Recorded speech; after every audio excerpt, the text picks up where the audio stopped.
So guys, just hear me out. What would Stoner do contender?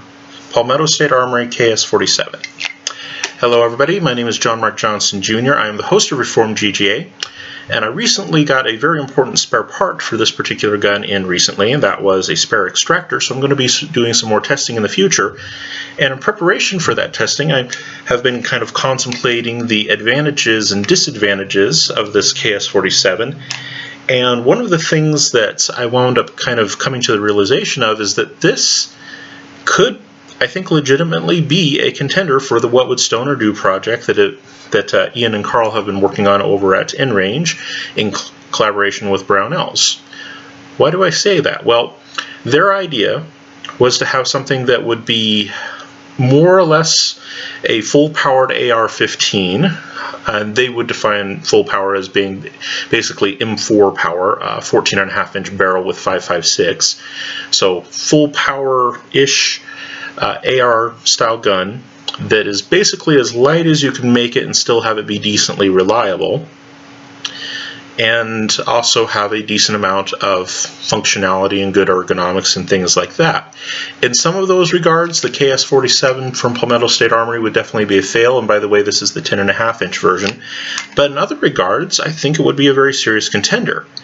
And you heard me mention that just now that it is a 10.5-inch version. Of course, this one is legally a pistol, and as long as we are allowed to have AR-style pistols, I will enjoy them. But the 10.5-inch barrel would make a lot of people pause and say, well, that's not what this What Would Stoner Do project is. They are originally, when they did kind of the manual version, the build party version of the What Would Stoner Do project, it was originally a 14.5-inch barrel with a pinned-on muzzle device. And then in the production version for Brownells, they went with a 16-point-something inch barrel for the actual production run. So, like I said, kind of sort of full power 5.56 gun. Well, the KS-47, while it does have a 10.5-inch barrel and you are going to lose some muzzle velocity and certainly muzzle energy doing that, it's chambered in a different caliber. It's 7.62 by 39, and 7.62 by 39 starts out quite a bit more powerful than 5.56 does. And because of that, even though you are chopping it down, you're not going to lose enough that you're outside of the range of what a 5.56 can do, at least in terms of muzzle energy. The 5.56 guns that they're talking about, either with a 14.5-inch or 16-something inch barrel, is going to be somewhere around 1,200 foot-pounds of muzzle energy. Now that depends on ammunition to a certain extent. Can also depend on a few other of course, depends on the specific barrel length. It depends on the kind of ammunition that you're going, whether it's a particular hot load or not. Ambient temperature can actually affect it to a certain degree. Typically lower temperatures result in lower muzzle velocities, things like that. There's lots of things that can affect it. But roughly with that barrel length, with a lot of fairly normal 5.56 loads, you'd be looking at around 1,200-ish foot-pounds of muzzle energy. This one, with most of the kinds of 7.62 by 39 ammo that I've tried in it, gives me a muzzle velocity of somewhere around 2,050 feet per second, which gives you a muzzle energy, that would be the velocity, which gives you a muzzle energy of around 1150-ish. So is it a little bit less than what the What Would Stoner Do project is aiming for? Yeah, it would be a little bit less. But we're only talking 50 foot-pounds of kinetic energy of something that's already over 1,000 foot-pounds of kinetic energy. I don't consider that to be a major loss. So in terms of muzzle energy, it's a little bit less, but it's pretty much there. And then on top of that, in terms of weight, it definitely meets the weight requirements. We'll see if I can get a reading on camera for us. Probably not, but hey, who knows. The What Would Stoner Do rifles, their target weight was basically 5 pounds. They would usually come in just a little bit over, depending on which one, but basically about 5 pounds. And on this scale, at least, you see that this particular KS-47 that I have here, unloaded, no light on it, but it does have a red dot sight on it, and it does have a side charging handle on it, and it comes in at just a sliver over 5 pounds here, maybe 5 1/4 or so. And just to show you, yes, it is attached.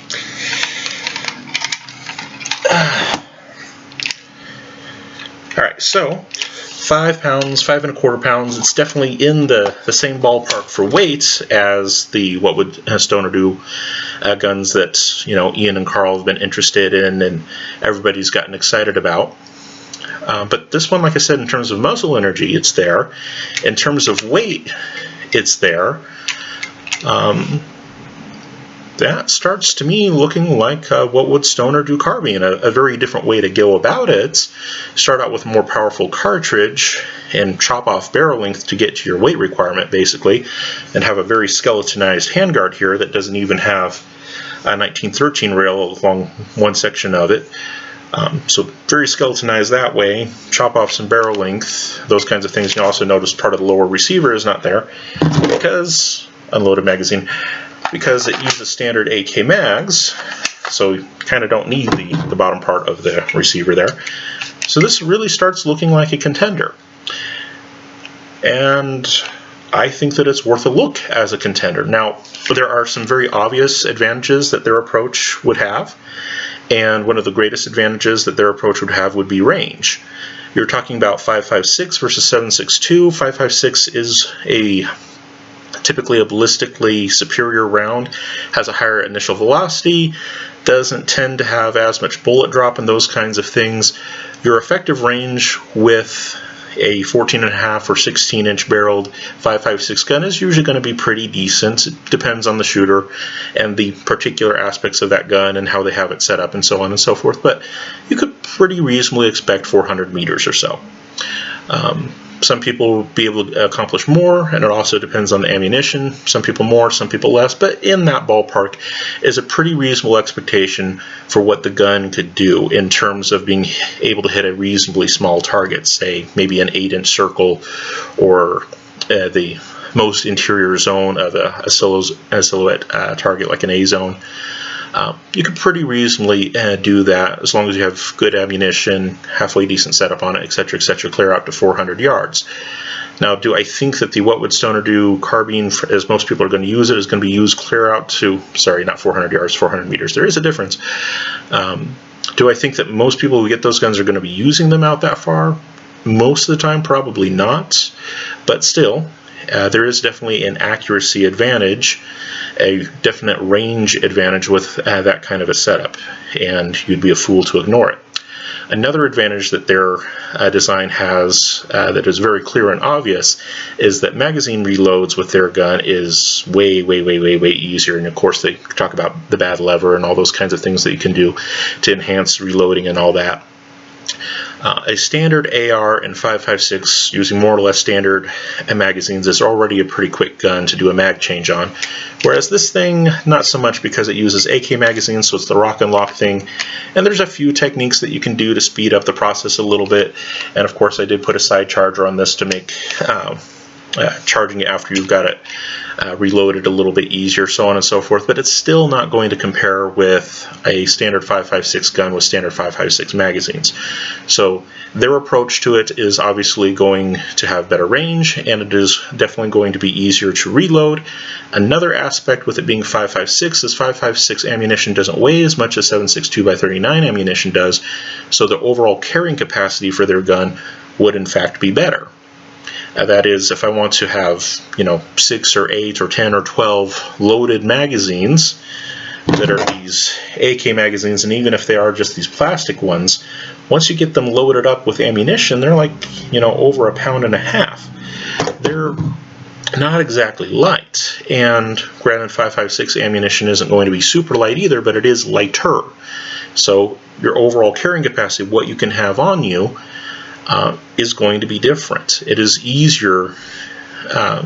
going to be easier to carry more ammo with a 5.56 gun, both in terms of the weight and also in terms of the shape. These magazines, because they are so curved, the AK magazines, because they are so curved, don't tend to be placed very well on the body. There's lots of different chest rigs and belts and whatnot that you can get, but that very highly curved shape doesn't tend to fit very well. Nice, flat, relatively straight magazines tend to do better. So, like say 20 round 5.56 magazines are pretty straight and pretty pretty easy to fit in lots of different places. Granted, you can go smaller magazines on the AKs as well. They do make 20-round magazines and 10-round magazines and things like that. But it's still not going to be the same. It's still going to be bulkier. It's still going to take up more space, and it is going to weigh more. So their approach to the What Would Stoner Do project definitely has an advantage in range and accuracy. It definitely has an advantage when it comes to reloads, and it also has an advantage when it comes to carrying capacity. No doubt about that whatsoever. But Palmetto State Armory, in making this thing, I don't think they really had their sights on the What Would Stoner Do project at all. I don't think that was what they wanted to do, but you do wind up with something that is in that ballpark, I would argue, and that it is light, like the What Would Stoner Do project. It does have a decent amount of muzzle energy, which would be roughly comparable with theirs. More comparable with the 14.5-inch version of theirs versus the 16-inch. The 16-inch would be a little bit more powerful, maybe mid-1200s in terms of muzzle energy, foot-pounds of muzzle energy, I should say. But still, roughly in the ballpark. It's not completely out of there, but again, not as accurate. Your carrying capacity is not as good. The reloads are definitely not going to be as fast. But what do you gain from something like this? Well, one of the fairly clear advantages should be the simple fact that it's much shorter, which makes this a much better contender for a CQB type environment. If you have a gun that you wanted to be that would be easy to use, lightweight is always an advantage, but if you're talking about easy to use inside of a structure, well, having a relatively short barrel is very handy for that, which is not to say you can't use a longer gun. You certainly can, but something that's a little bit shorter is just that much handier. So it's better for a CQB environment. Also, when you take it apart and break it down, it's going to break apart into that much smaller of components, and therefore it's going to be better for travel and storage purposes. So you definitely gain some advantages when it comes to the size constraint. The weight is basically the same. Like I said, 5 pounds, 5¼ pounds, somewhere in there. Weight is basically the same, but it is definitely a little bit smaller. You do lose a little bit of power, but not a ton. But you definitely gain a size advantage in that this thing is not very big. Another advantage that you gain with it is that this uses basically standard AR-15 components. The receiver, upper and lower receivers are not standard AR-15, but the things that are attached to them are standard AR-15 components. So a standard AR-15 grip, which you can change out yourself, which I did happen to do on this one because I hated the A2 style grip that it came with. I'm just not a very big fan of that grip style. Some people love it and they're okay with it, and if you are, that's great, fine, wonderful, but I wanted something else, and so I put something else on there. Another advantage is that this uses a conventional buffer tube, which can have some advantages and disadvantages of its own, but one great advantage is that you can put different buffer tube devices on there. In this case, because it is legally a pistol, it has a brace on it, but if you wanted to fill out the paperwork and do the background check and all that, you could SBR it and put an actual proper adjustable stock on the end of this thing if you wished. That would be one very viable option to go as well. Another advantage that you would gain with something like this is because it is in 7.62, your general plinking ammunition is going to be cheaper than 5.56 ammunition, even if you go steel case to steel case, brass case to brass case, anything that's roughly comparable. 7.62, at least right now, is still cheaper. How long that will hold in the future, weird things, availability in your area, all those things have to be taken into account. But there is a cost dynamic that can be in play, especially when you're talking about just going out and plinking and doing general practicing, and as long as you're not going for precision, you know, burn up the cheap stuff all you want. Not a big deal. And also that price consideration goes for the gun itself. This gun costs somewhere around $1,000 right now, which is kind of expensive in my opinion, but it is still cheaper than the What Would Stoner Do rifle. So there is that as well. Another disadvantage that this would have is that right now its legal status is somewhat questionable, so I may wind up having to make some changes to what I do here on the channel regarding these things depending on what legalities come down. So that is something to take into consideration, at least with the Brownells version of the What Would Stoner Do gun, because it is a 16-inch barrel with a fixed stock. It's a little bit safer, legally speaking. This is a little bit more tenuous, so that being admitted is too as well, but it does definitely have a size advantage. There is more adaptability in the pistol grip and the buffer tube device that you put on there. Also, the ammunition is cheaper. The gun itself is cheaper. If you really, really, really want them, there is, of course, the forward assist and the dust cover. I can't remember what the What Would Stoner Do project did with that. I don't think they went with either one. I think they both forewent the both the forward assist and the dust cover. So if you're someone who happens to like those, well, the KS-47 from Palmetto State Armory does have both of them. Another disadvantage of this gun, I know I've been listing advantages, but another disadvantage of this gun is that, in my opinion, Palmetto State Armory hasn't quite figured this thing out yet, at least in the 10.5 version. Their longer versions, they seem to be okay, or at least okay-ish on, but their short versions, they don't seem to do very well. They seem to be very overgassed. And so on this one, I had to put in an H3 buffer in order to get it from tearing itself apart. And that's why one of those important parts that I was looking for was an extractor. Because when you have a significantly overgassed gun of this kind of style, it can chew through extractors pretty quickly, especially with steel case ammunition. And like I said, it's overgassed, and so having spare extractors on hand is a good thing. Now, most of the problems, like I said, are nothing that can't be sorted out. It's just a matter of getting it tuned in, getting the right buffers in. And one thing that I would really, really, really hope that Palmetto State Armory does in the future, please listen to me on this, Palmetto State Armory, on these shorter barrel ones, just go ahead and put in an adjustable gas block. You can do one of the ones that you have to stick an Allen wrench or something into to make it turn, so you can still put the small hand guard on here. But put in an adjustable gas block just to begin with. You're dealing with a system that's going to be kind of small, and the small systems tend to be kind of finicky anyways. Just go ahead and make it adjustable. Yes, it will add some cost, and frankly, I as the end user am willing to eat that cost, as long as the gun comes in a form that I'm not going to have to mess with too terribly much. Yes, I'll have to mess with the gas system and get it tuned for my loads and all that, but I'm not going to have to worry about, taking the gun apart and putting it back together again like I am with this one. Okay, so give us something that's adjustable to begin with, and it really takes care of a lot of those problems right out of the box. That would be nice. Alright, so that is pretty much my thoughts on it.